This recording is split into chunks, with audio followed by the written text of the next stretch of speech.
Okay, good morning, everybody. Hope everybody's well. Happy Thursday for those that are here live.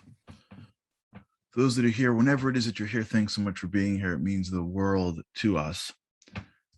Again, thank you to the El Psalm sisters yesterday for their sponsorship and all that they do. We've been talking about this concept of what's in your circle, but the idea of meaning and making sure the things that we're going after are things that are worth going after. So many times in life we get caught in games that ultimately, even if we win, we lose. Sometimes it happens in businesses and companies. You may be in a job where deep down you shouldn't be at. And in the back of your mind, you're hoping that somebody fires you because you'll never have the guts to leave, but it's sucking the life out of you. So sometimes in life, the games that we're in are the games that are hurting us the most. And yesterday, we've been talking for the past few weeks about this concept to try to continuously move our minds in a direction where we can see the invisible. What's in our circle of the value, the priorities of what we're going after is usually invisible. Sometimes one or two of the goals will be visible to us, but a lot of it will be invisible. We just won't achieve success in the other stuff, and we won't really know why. But as we do the work, the hard work, the work of introspection, to identify the values that we want, the goals that we want, and to question them, as we start to look at something, it becomes more obvious. It's how our minds work. Our minds are built to see the things that are already in our minds, right? The stimuli around us is so much greater than that in which we can take in. Our minds cannot process the focus that is required to bring in all the stimuli.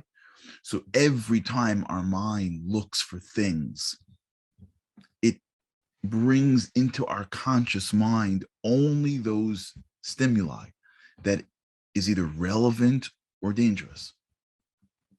That's why if I go into a religious denomination that I am unfamiliar with, I won't be able to see the nuances that someone else may be aghast by.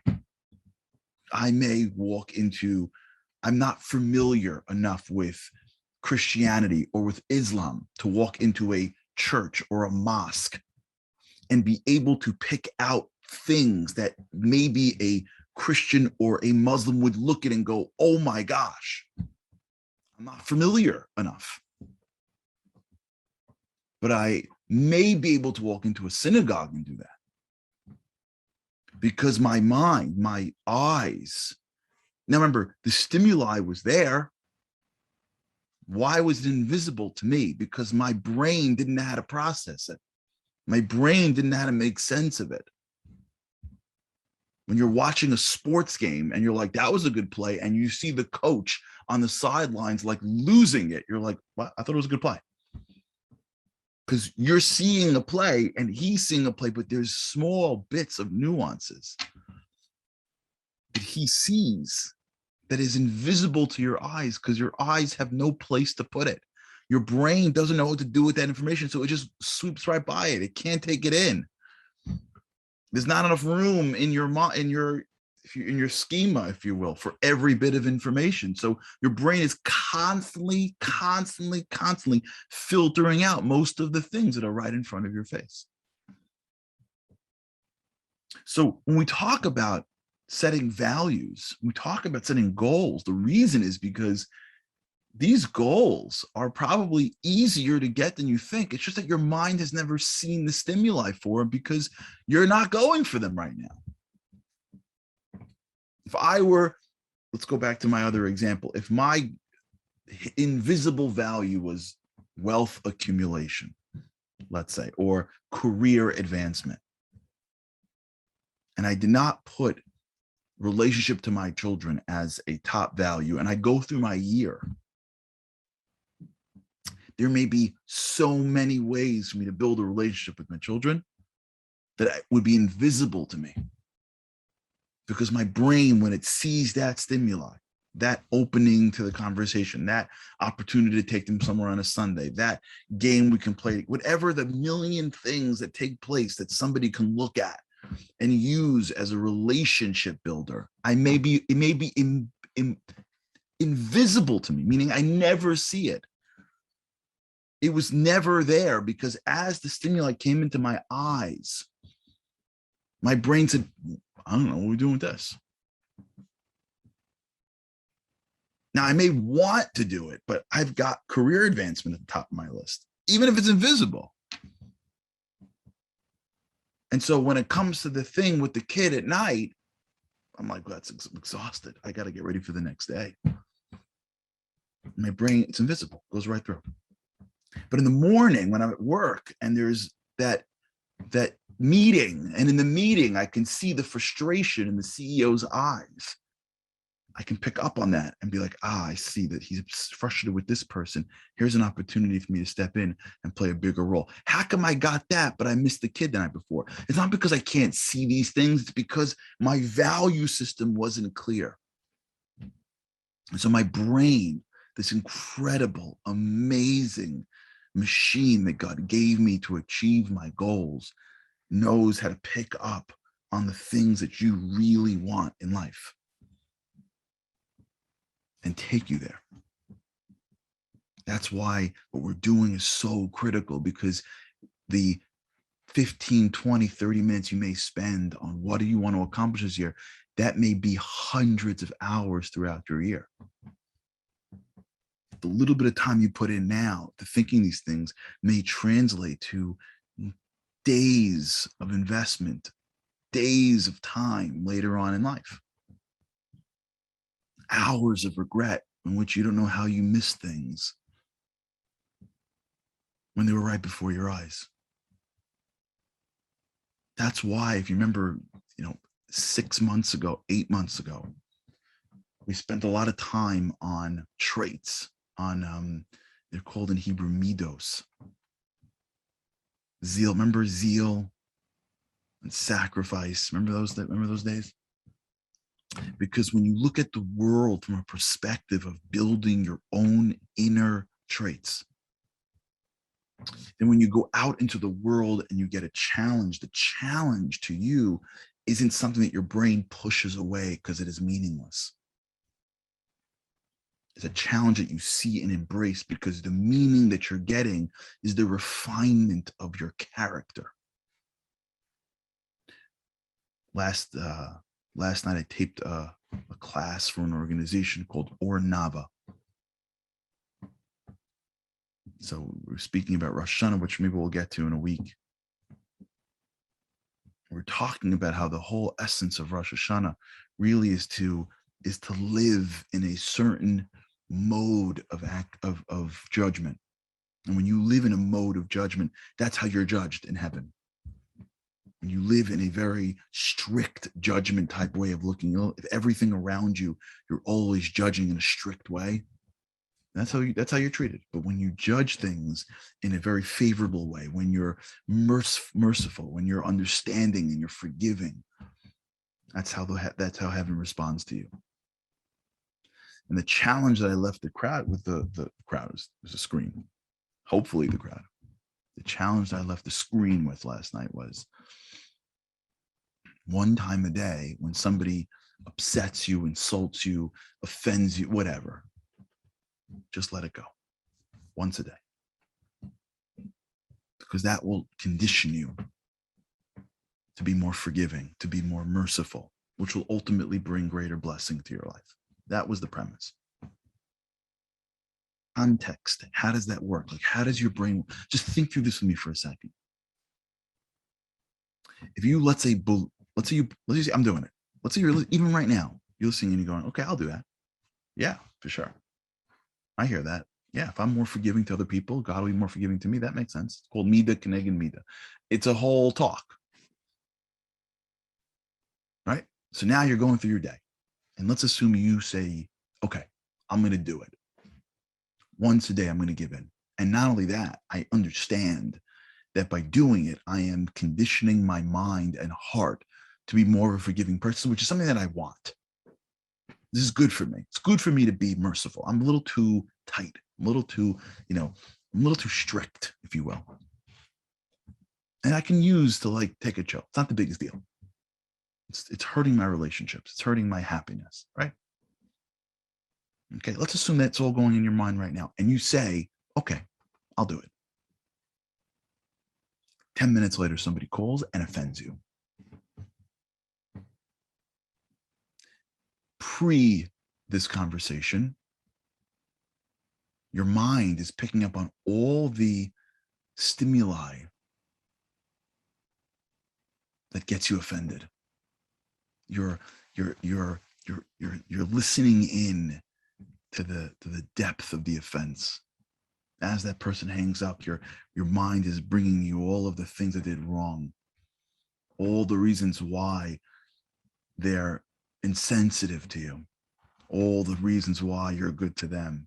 Your mind is taking you where you want to go. You want to go to a place of strict judgment of others. You want to go to a place of protecting yourself. And your mind's like, I know that. I know what's in your value system. I'll take you there. Hang up the phone and like you're heating up. Your mind's like your mind like goes to the thermostat. And it's like, ding, ding, ding, 80, 88 degrees. Is that good? Because you're at 72 right now. Can I put it to 88? Let's go 92. Max heat, click. By the time you get into your driveway, you're like steaming. Because your value is protection of self. So your mind, I got it. Now, all you have to do was say, oh, there's a value in being more sensitive and being more forgiving. As soon as they hang up that phone, you got to do one a day, right? You heard the talk, right? What's happened? Your brain is bringing you all the reasons why it's going to work. Oh, it's okay, not the biggest deal. You can do it. You're stronger, but it doesn't feel that way. But I know, keep on working. And your brain is working this out in your head. I know, but I feel so offended. It's not really authentic. And then your brain says, yeah, but remember a couple of weeks ago where you didn't feel like it was really authentic either, and it worked out, and it will be authentic. And if you keep on working, it's going to feel more natural. Remember what he said, it's one a day, heaven. And your brain is bringing you all the reasons why you should do it. What? I don't understand. You're the same person. It's the same phone call that you hung up with. How come in scenario one, the brain is turning on the heat? In scenario two, the brain is turning on the AC. And it's just because of your values. As you clarify what you want to be and your values that you want to have and the traits you want to embody and the character that you want to become, as you start to articulate that in which you want to become, your brain immediately starts to sort of test it, question it. And then once it realizes that that's who you want to be, starts to take you there. Starts to identify the stimuli that is right before your eyes that you never saw before. It's an amazing thing. Two people looking at the same thing, seeing totally different pictures because of their values, because of their previous beliefs. It's unbelievable how this happens. Two people hit a wall, and one person says, I can, and one person says, I can't. And they're both right. Because every time you hit a wall, you can and you can't. And yesterday we're moving ourselves, but I want to make it clear, in my humble opinion, that this stuff isn't going to be easy. Your brain's going to test to see if you're really serious about this. And all your neurological connections are saying you're not. But if you're really trying to change and you're trying to grow and you're identifying who you want to be and you hold strong to that belief and you hold strong to that goal or hierarchy, your brain will show you the things that you never saw before that will give you the proof that you can do it. Which means, this is a bias that we spoke about called the projection bias. Maybe I'll just talk about this for a minute, because it's so critical to understand these things if you're going to embark and change. And I think we discussed this here, so I'm sorry for the review for those who've heard this before. Projection bias is an incredible bias. Here's how it works. You ever go shopping? I'll say better. You ever go to a restaurant and you're starving? Ever happened to you? You go to a restaurant and you're starving?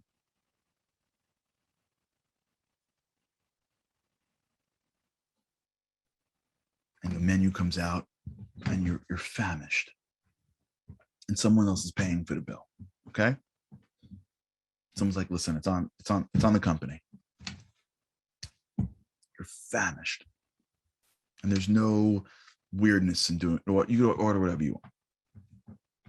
And you're like, okay, I'll have bring me 2 appetizers. I think I can't tell between these 2. So just bring them both. And for the main, I'll have it, give me the largest steak, medium. Is that okay? Medium. And of course the dessert. And on the side, just make sure that you have, can you get me a double fries and some rice? And then, yeah, for dessert, I'll just order it now so it's ready. You know what I'm saying? Like, and next thing you know, you got 2 appetizers, more food than can feed a small than a large family in most countries, and then dessert coming. You ever had that before? And then you sit down and there's bread at the table and you start pounding. Right? Never had that before? Starving. And here's what happens typically. You start pounding bread, appetizer 1, appetizer 2, and then comes the main and you go, oh, I'm full. But you got to pound through the main.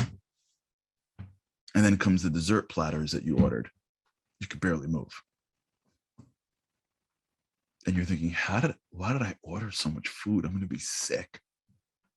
You have that? How can we do that for?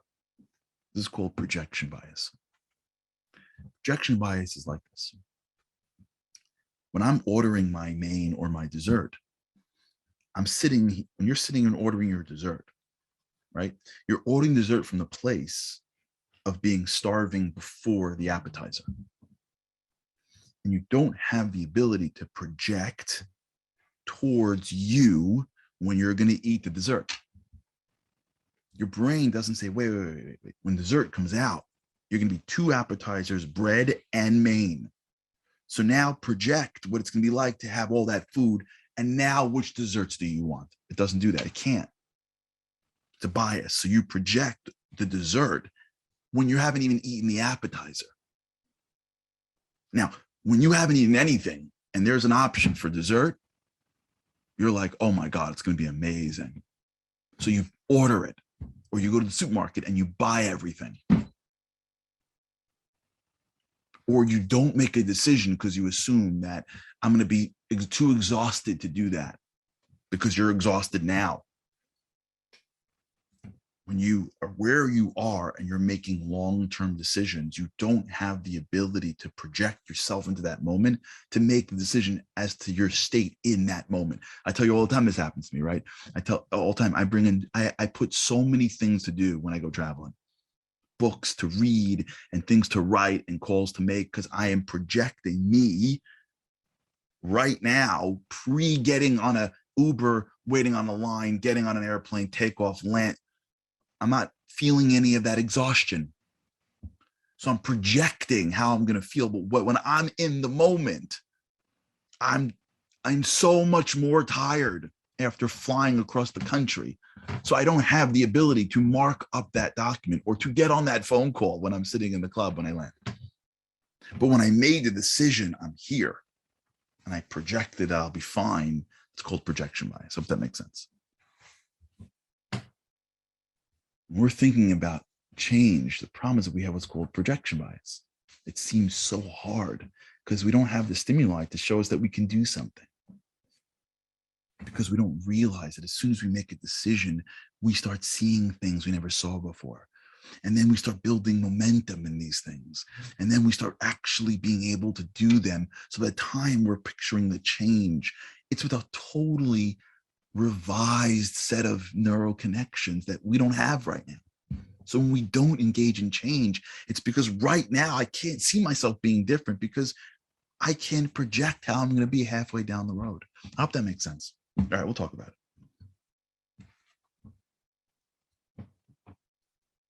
Think about that. How much is right before us? We can't see it. How much strength is really down the road, but we can't project there yet because we haven't lived it. So we don't take on the things we should take on because we mistakenly assume that we can. Okay. Have an amazing day, everybody. With God's help, I cannot wait to see you again tomorrow. Have a great day.